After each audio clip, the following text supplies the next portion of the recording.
Hi everyone, Lou here. Today I just want to go over my Mythic Sun King kill and just kind of explain my role in this fight and how I kind of maximize my damage. So basically, I have on the Sacrolash's Dark Strike, which corruption slows enemies by 50%. And I do this because if you look at my raid comp, we don't have a DK, and Death Knights usually just chains of ice like perma slow the phoenixes and slow the corruption ads and infusers and such. Um, but since we don't have that, I kind of put these on to kind of control the ads, especially on our first kill when our kill was like 6.5 minutes. If you don't push the boss like super fast and do a kill in like 5 minutes, you get infusers, and infusers are the guys that spawn back in the back of the room, and they run to the vials and they like corrupt them and heal the boss and pretty much cause a wipe. Um, but they can be CC'd and they can be slowed. So on our first kill, I used sacrolash to slow those ads and to slow the phoenixes down before they got up to the raid, so there wasn't fire all over the room and such. So that's kind of why I'm wearing the pants. You'll see a lot of kills in Warcraft logs continue to use demonic synergy, which is probably overall better damage wise. But for the sake of like raid comp and my guild, I just use sacrolash. I also have the bell, which is a 158 blue trinket, but it gives like 550 mastery and it's on a short cooldown. So that's why I chose to go with that. It's really good in the burst scenarios that you need to burst the boss's shield down, and that's kind of like what I am playing for in this fight. So you see, we're about to pull. I set up my gateway right to my font since I'm the first clicker.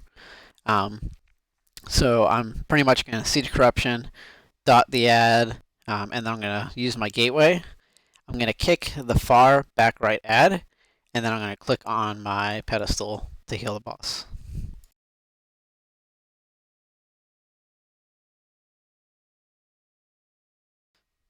See, it's like 3 seconds. I cast my seed, cast my UA, cast my agony, click it, get ready to kick this ad before it casts so it can go into the group. And here I get the debuff on me. As you can see, like it's the slash and a little arrow above my head. It means I'm targeted by an assassin and they're going to dash to me. And so it's really important that you pay attention to your debuffs in this fight, because if I were to click the pedestal thing to heal the boss, now the assassin would actually interrupt me and I would get like no value out of the heal and I'd have a long cooldown on it. So I just stand here and I'm just waiting, dotting and stuff, till he attacks me, and then I click it. Um, so that way, like I can be healed through the dots, like not an issue, but he doesn't interrupt you with the dot, only when he immediately teleports to you and hits you. So once that's done, all the ads get melted. And I just kind of like single target here, spend a few shards, but I'm basically just kind of pooling all my resources for when the boss comes out, and then I'm going to use everything I have to burst the shield. Okay, we're just killing this thing. And as soon as the boss comes down, he will spawn 2 birds on Mythic, because there's 2. I think there's only 1 on Heroic. But I immediately slow them, and you can see like I have the Sacrolash slow on them. So just immediately do that, and then just kind of like single target the boss. And I'm just waiting for the cooldown of the shield to come up. So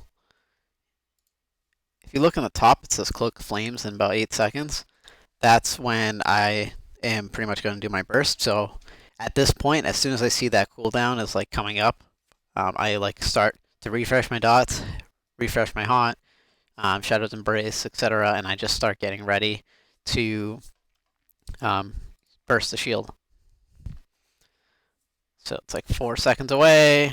I cast all my dots, Dark Lair at like 5 seconds, and then I'm just casting Raptures into the boss, and you can see the shield is just like melting. This entire fight is pretty much a DPS and healing check, the way that we did it. basically you just have to break every shield and heal through every shield, or it's a wipe. Pretty much instantly. He just kills your whole raid. So getting that burst window and saving your resources is really important. And at this point here, I'm saving my resources again. I'm saving shards for the second shield, which is just right now. And I'm just dumping all my shards in there. And then I'm just going to use my Phantom Singularity here and my Haunt and everything because the boss pushes at 45%. And you want to push him before he casts his third shield, because if he casts his third shield, it's most likely a wipe, because a lot of guilds won't have the damage for it. So just get him to 45% as fast as possible. So here I'm slowing the ads again, and I'm getting ready to click my pedestal. I didn't get targeted by anything, so I just gateway over and click it.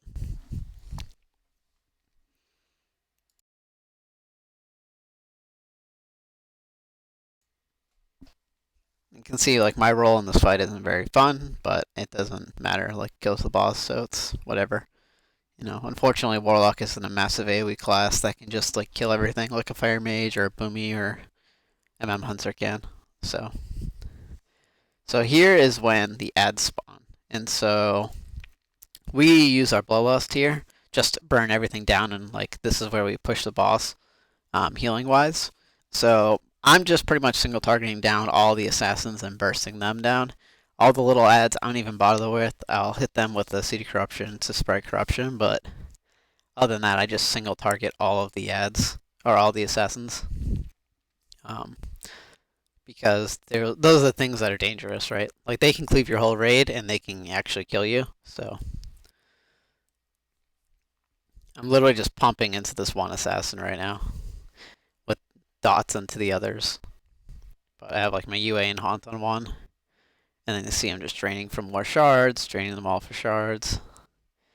And then I just focus down the Vanquisher. So the boss should be coming down here for phase 2 shortly. And this is the part here. If you don't heal the boss fast enough to 90% in like a certain time frame, then you'll get infusers. And if you get infusers, you can see we have a timer of about 11 seconds at the top right there. If you don't heal the boss through the infusers timer, they'll spawn, and then you'll have to kill them before they get to your lantern things and pretty much wipe your raid. So we have done this fight a couple times, so we push past that, and we just skip them all together and just try to nuke the boss. But this is where the infusers would spawn if you don't have the healing check to heal the boss before like that timer comes up. So we push the boss here. I'm just killing the Vanquisher, and then I'm slowing down because there's more birds now. So I'm slowing down all 4 birds as they kind of get closer. 2 of them already have corruption on them, and so I'm going to apply it soon. And I'm also getting ready for the first shield. So the first shield is about 10 seconds. My Dark Glare is about 10 seconds, so like the time I set up everything, I'll have all my cooldowns up. So there you go. I got my Shadow's Embrace on them, my Haunt, my UA, and then I just pop cooldowns here, and I just burst the shield. And we get a second shield, but most of the other classes will have their 2 minutes and such will be up, so not really worried here. The boss dies, I think, at like 0.5%, 0.6% or something like that, so as long as you only get 2 shields, you should be fine to just kill the boss. So I'm kind of saving a couple shards here just for this shield right now. So here I'm just Malefic Rapture spamming, even though it's technically not optimal without Phantom Singularity up, but the boss is pretty much dead as long as that shield dies. So, yeah, hopefully this was helpful, and if your guild is struggling with controlling the birds or controlling infusers and such, Sacrolash's Dark Strike is a pretty good legendary to have, just to kind of control the ads and such. Hopefully this is helpful. Let me know what you think in the comments and such, and I'll see you guys in the next one.